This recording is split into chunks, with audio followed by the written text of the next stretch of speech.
And welcome back. Now today I wanted to show you a few of the components that you really do need if you're going to start burning your own chips, like this little bare ATMega328P down here.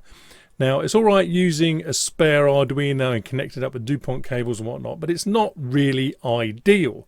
So I thought I'd just share with you some of the things that I use that are literally the price of a cup of coffee from, you know, one of the many coffee houses out there, just to make life so much easier.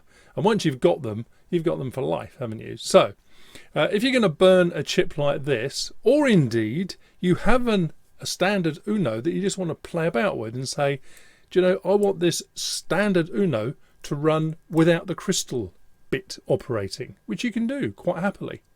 So if you have one of these, you can say, I want to load a different bootloader on there so that it doesn't use the crystal.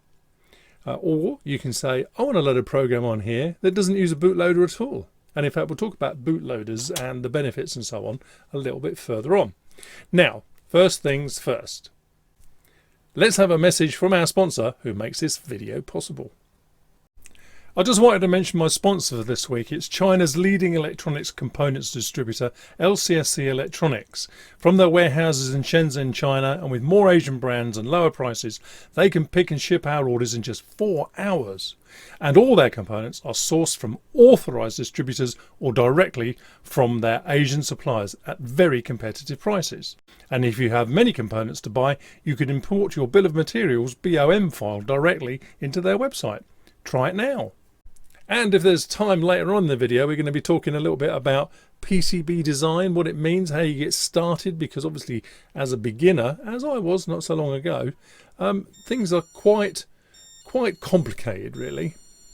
Complicated? Well, it might appear that way to a newbie, as it did to me, you know, when I first started doing all this stuff, but it's really not that complicated. The idea is to segment each step of the process so that you understand exactly what it is you need to do. So what I'm going to do on this video is show you the bits you really need to make life easy in creating a chip like this one down here. Now this chip is simply an ATMega328P in DIL format, sometimes called DIP format, so 2 lines of pins down the sides, rather than the one you see on here, that little flat quad pack, which is 8 pins per side and is SMD mounted. So and why the difference? Well, basically the chip that you see on the breadboard here is huge, isn't it? I mean, the first Arduinos were made with these, but these are actually quite large. So to miniaturize boards like this, and remember this isn't the only board that comes with that chip, the Nano comes with it as well. Everybody these days tend to use the little chips like this, the flat quad pack, as they're known. Now, as it happens, you can still get Unos with this chip in it, and there are some advantages to that, not least of which you can remove the chip. Well, one, if it gets damaged, of course, you can remove it, but secondly, you can reprogram it and play about a bit more with it. But as I say, you can also reprogram these. So let's think about what you need. Right, first thing is what you need is, I'd call it a dedicated Arduino like this. Okay, now I've got this one and it's red because it matches the other board, which we'll talk about in just a second, that's also red. So the two match up. There's a program on here from the Arduino IDE called, well, Arduino ISP, funnily enough, in circuit programming. Now this can also be called in-system programmer rather than in-circuit programmer, so it's ISP rather than ICSP, in-circuit serial programmer. It doesn't matter what we call it. The point is there's a program that Arduino give us to put on an Arduino, and then this acts as a programmer for other Arduino chips like that one on the breadboard. However, to do that properly you need cables from here. You have to remember which pins to plug it into here. And after a while it all becomes very tedious, to be quite honest. Hence the need for one of these. Now this board, it's a dedicated in-serial programmer with a ZIF socket, zero insertion force socket, so that you just literally drop your chip into there and close it up, and then you can go away and program it quite happily. And this is a shield, and it plugs into the top of this. So as I say, I use these dedicated and put them onto one side and never use them for anything else, because they plug into each other, and it makes life a whole lot easier. So what this allows you to do, or perhaps what I should say is the program that you're running on there allows you to do with the help of this, is to put a different bootloader on here if you want. You can put a whole program on here. You can change the fuses on here as part of the bootloader upload. And the fuses, as they're known, they're sort of bit switches, determine whether or not your Arduino is going to be using a crystal or not. Now, as you can see, there's no crystal on here, but on here we obviously have the 16 meg crystal down there. So why would you not want a crystal? Well, simplicity is a word, and to some extent, to a lesser extent, power saving. The faster it goes, the more power it uses, but that's not really a good reason to not have a crystal. Components space, though. You need not just a crystal, you need two capacitors as well, unless you're using something called a resonator, which is similar but not quite the same as a crystal, and it doesn't need the capacitors. But for a simple standalone program like this, I can't remember what we ran on here now in a past video, just to flash a light or something, you can run it internally off its own clock.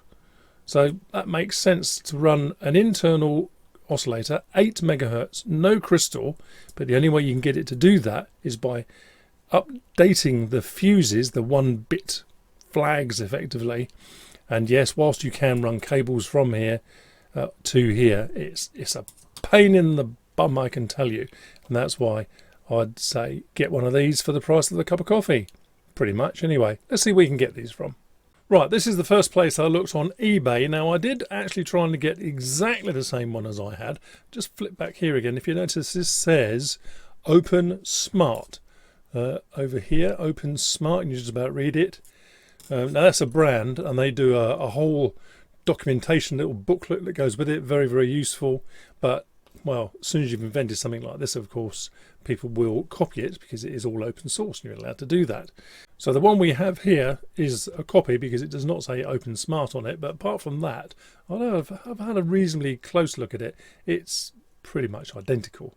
They've probably reverse engineered the PCB or layout at least. And it's £3.29. Now, whilst this is ebay.co.uk, don't get put off like that. Doesn't matter where you live in the world, you'll be able to get this because this is shipped from China. You know, in fact, it says down here, look, Hong Kong, ships worldwide. So wherever you go, it doesn't matter. £3.29. Well, all right, I can get a coffee for £2.99 at my local coffee house. But I mean, you know, it's of that ilk, isn't it? So that's one option. You can go to AliExpress. What have they got to offer? Yes, now, if you notice here, this one I'm pointing at over here, just by the side of my head, that really is an Open Smart one. Let's just click on that. Now, this might appear to be better value because it's $3.42, but unfortunately there's a $4.38 shipping charge. Well, that's to the UK it says, but I imagine the shipping charge will be pretty much to everywhere. So that's a little bit more expensive. That's going to work out at $7–8 really. But then again, I've had mine for a long time now, and it's really nice, especially if you load up the special Open Smart ISP, because it, you know, beeps a beep here when you start, double beeps when it's finished, I think, or gives you another beep. I can't remember now. You got all the LEDs on it. It's nice, but then again, so's this one here, and I imagine that'll work just the same. So where else can you get this from? So also on AliExpress, you can see this one here, and it's not red, but it is pretty much the same. It's well, it is, as far as I can tell, it is the same. It's got the beeper, it's got all the LEDs on it, got the ZIF socket and the crystal and everything else. So yes, that looks pretty much the same, and that is $1.74 plus shipping of $1.43, which brings it up pretty much the same price as that red one from eBay we found. So if we're going for non-red coloured ones, here's another one on eBay. This is from Chips Fans. I've bought stuff from that seller before. Seems okay actually. Now that's $2.52. Let's just check if there's any shipping on that. £1 shipping, so that'd be £3.52. So they're all pretty much the same price, really, aren't they? Except for that genuine one.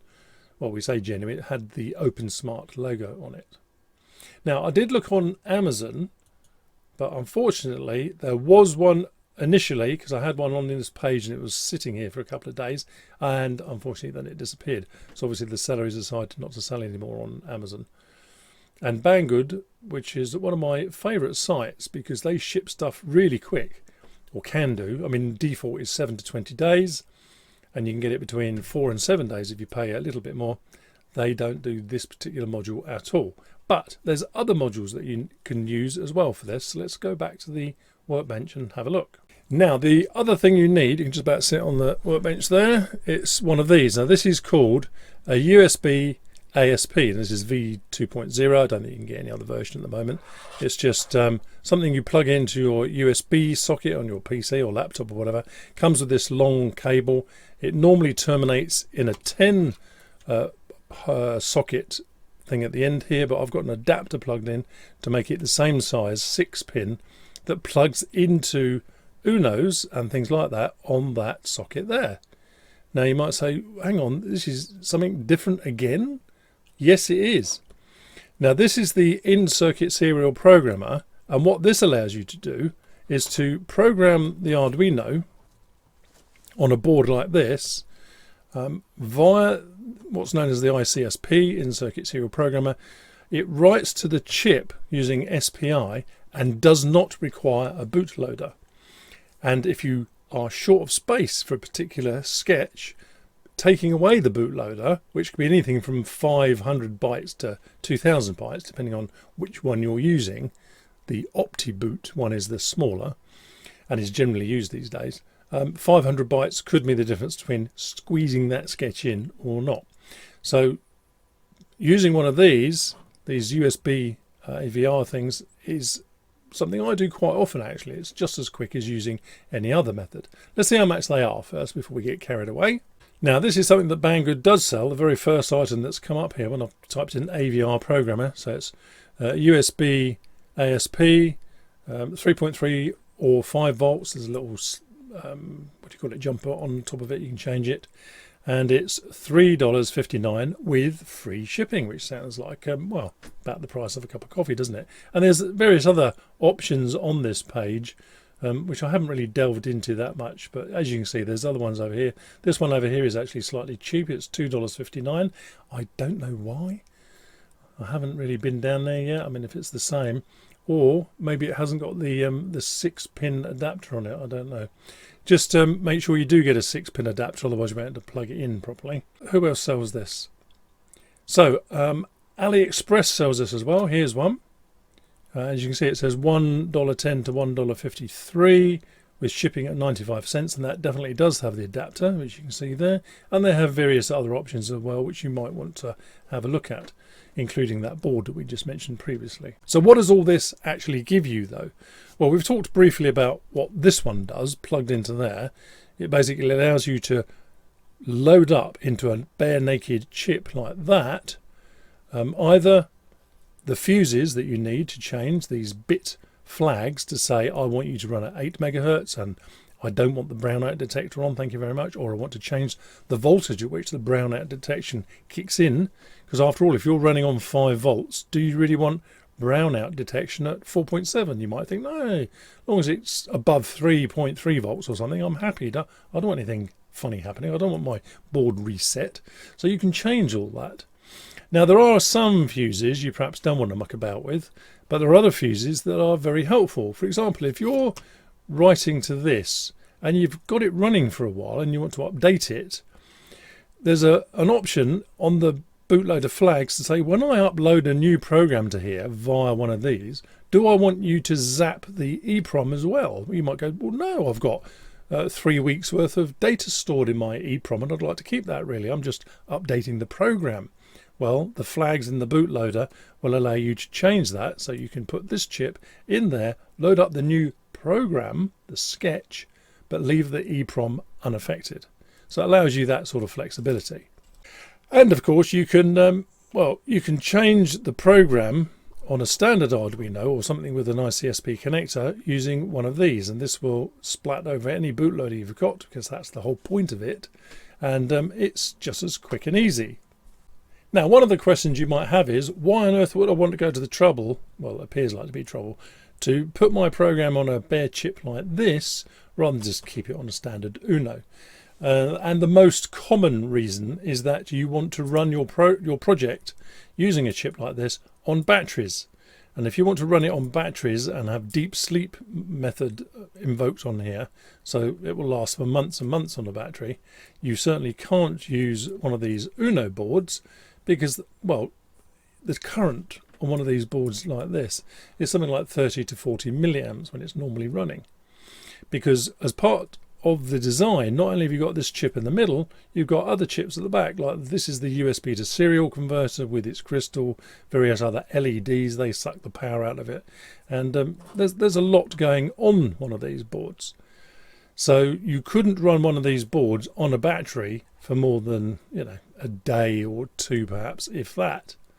But by developing your project using one of these boards first, and then moving the program over to one of these, or indeed the flat pack quad version of these as well, you could then put that into your own circuit board and it will run quite happily on a battery for months and months, as indeed the Benny PIR project that I've almost completed now does as well. And we'll be looking at that in a future video. Now, could I have done the Benny PIR detector for dark places? Okay, quick recap. Benny sneaks into the airing cupboard upstairs, unknown to us. We shut the door, and then we hear this plaintive scratching 20 minutes later because he's stuck in there. So I've created a little circuit. Could I have used one of these? Only if I was prepared to plug this into a permanent outlet, you know, a wall socket or something, to power it up via the USB or that jack socket. Or I should say barrel socket, really, shouldn't I? Barrel socket. Which I didn't want to do. I wanted it standalone so I could put it in anywhere.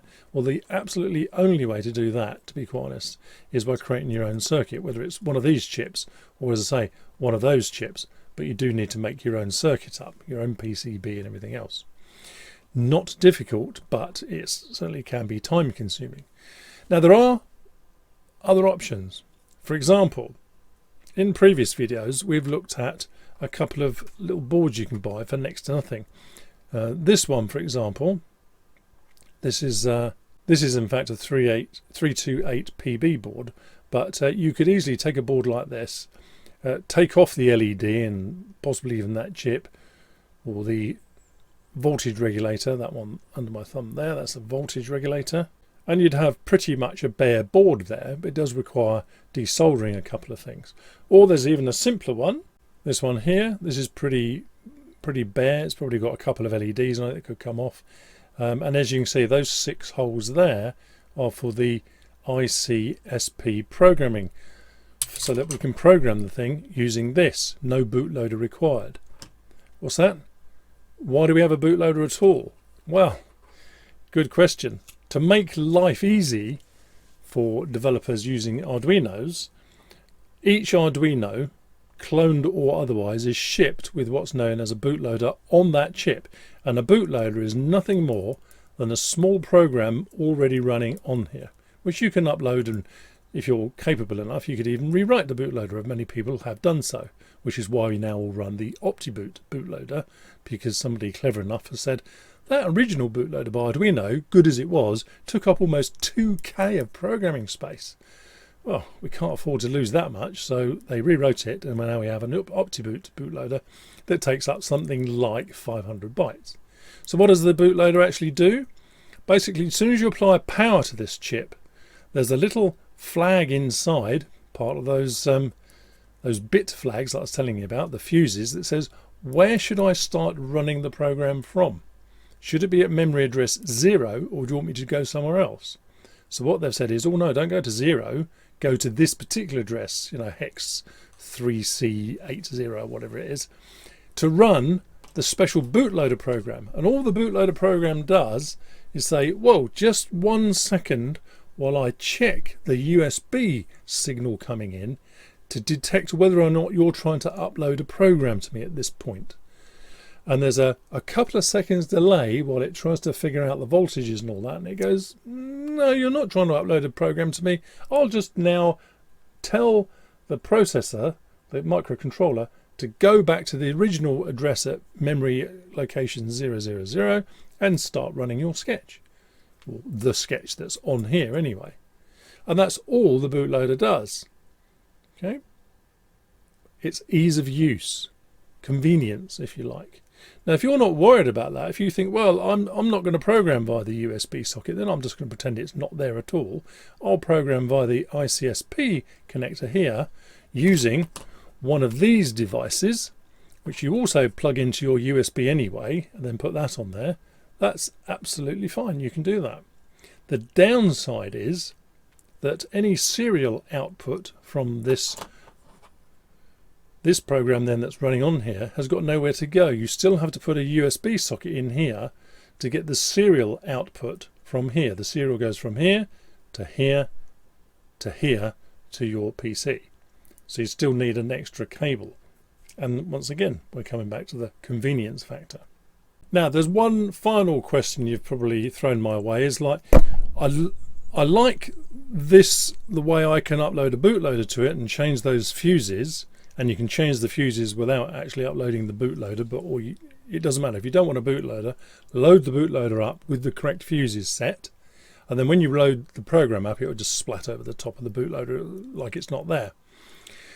Now, you might like that idea, but what you might also want to say is, I want to load the bootloader, but I don't want the sketch overwriting the bootloader, in which case you can plug into this end here, let me just show you that, a standard FTDI or CH340G or CP2102 USB to serial programmer. Now, we've been through this before in this channel, and here's well, I believe this is now a standard FTDI one. In fact, it says it on there, FTDI, so it must be kosher, mustn't it? Okay, let's assume it is for now. This plugs into here. Actually, it goes upside down that way round, would you believe? I don't know why. But that plugs into there, like so. The other end of this goes to your PC, and now you can upload your program to here via your standard USB socket, exactly as though you were doing it on a standard Arduino like this, via the USB. So you get the best of both worlds, really. You can upload a bootloader, change the fuses, and then upload your code to the chip that's sitting in here, currently sitting over there, and win-win situation, really. And of course, if you allow the program to run in here, you can read back the stuff, certainly in the setup here initially. Of course, you won't have any peripherals connected, but at least you can tell that you've actually uploaded the sketch correctly. So why all this kerfuffle about bare boards? I mean, I'm going to be doing a few PCBs going forward. The Benny project is the first of the one that's completed nearly. And to do any of those, really, you do need to be able to burn your own chip. Whether it's one of these, as I say, or a different one, you're capable of SMD soldering. But that one, through-hole soldering, is very, very easy to do indeed. But for any of those, you're going to need a programmer like this. So that's this top bit. It's about $3, wasn't it? This thing here, which is about another $3, less than $2 in fact. And this FTDI, well, okay, a kosher one, a genuine one of these, is going to cost you about $6–7. But a clone one of these, or perhaps not using an FTDI chip at all, using a CH340G or a CP2102, will probably only cost you about $2. And then you're set, and once you've bought it, you've bought them for life. I mean, I've actually got 2 or 3 of each of these, because I could never afford to be in the position of having one fail on me and then not being able to continue doing something for a video or something coming up. But they really are cheap enough to have, you know, at least one in your stock, if not 2. And then you'll be able to follow me in the next video and the video after that in exactly the sort of things I'm going to be doing. Which brings us on to PCB design, I suppose. PCB design, great thing, very daunting if you've never done it before. It was for me anyway, but then I'm a slow learner. But PCB design, it's one of those things that a light bulb will eventually go off in your head and you'll go, why didn't I do this years ago? Especially today, because you can get your boards made, you know, from Chinese fab houses. It's just a no-brainer. I could never ever make a PCB like this at home. I mean, I used to make PCBs in my late teen years and early 20s, you know, ferric chloride tanks and whatever, but never ever did they look anything like this, believe me. Now this is the board for the Benny PIR. It used to look like this. This is how I designed it. Well, I drew it out first, the electrical diagram circuit, of course, the schema. Put it on here using that big chip, as you can see in the middle. Created then the circuit diagram in one of the design programs and created the PCB, which I've now populated in there. And I'm not going to go through this, I'm not going to demo this yet. We're not ready for that quite at this minute. But there it is, ready to be done. I've tested it out as far as it will go.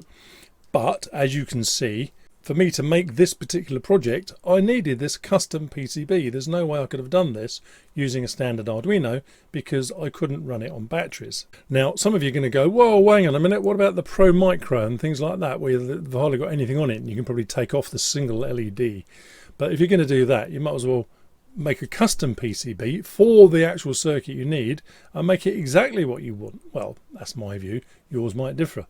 But I'm not going to go through that now. But as you can see, it fits into my case lovely. There's just one little tiny thing I'm still waiting for to complete this, which will probably be here this week. So that might be next week's or the week's after video. But how do you get to this stage from this? Good question. And in the future, we'll have a proper answer to that. But in the meantime, we'll skip over all the bits that I've previously recorded. Yes, the whole lot's on the cutting room floor because it made this video about an hour long. So we'll forget all about that for the time being, about how you have to draw it out as a circuit diagram or schema as it's known, convert it to a PCB, place all your components, everything else. We'll do that in a bit more detail in a future video as I'm about to describe now. So there we are. That's sort of a brief overview of how you get from circuit diagram to PCB. But my one of my sponsors anyway has invited me to do a step-by-step guide showing you exactly how to go from circuit diagram to PCB to components to PCB generation plus assembly. So I'm going to be doing that in a future video, I hope, once I've had some of this stuff back already. It takes a little while, as you can imagine, and a bit of planning as well. So that's where we're going to leave it today. Now remember, if you're going to follow me on my journey going forward for a couple of videos, not necessarily the one after this, but you know, over the next few weeks, you're going to need one of these programmer boards, one of these USB AVR programmers, and don't forget the little adapter head thing there, 6-pin adapter. And well, if you're going to use some of these blank chips that I'm using on here, these ATMega328P, you'll need a couple of those. Well, more the merrier really. They're quite cheap. They're about $1.20 each. And then you're able to follow me and play about and just see how easy it is. And once you understand how easy it is, it all becomes very clear as well, like, oh, so that's how the bootloader works and how I don't need one if necessary, and all the bits. It all falls into place slowly but surely, believe me. Okay, we're going to leave it there. I'm going to put all the links for all this stuff underneath, including to Eagle, KiCad and EasyEDA. And you can have a look at those. The best thing to do is play about with them. They're free to use, so download, play about, create a little simple flash LED circuit diagram and just think, would that work? Create a PCB. Your PCB knowledge has to build a little bit before you get something decent. But if you look back at my first PCB, that foolishly, I was very foolish in fact to publicly show you on this channel exactly what my first, oh there it is. It was appalling, but you know, your first attempt and you don't know why things work the way they do or what you should have done instead, but all that comes in time. So keep tuned, follow the channel. Thanks for watching. Do give it a thumbs up so YouTube knows it's worthwhile. See you in the next video. I hope you're finding these videos useful and interesting. There are plenty more videos to choose and a couple are shown below. And if you'd like to subscribe to this channel, just click on my picture below and enjoy the rest of the videos. Thanks for watching.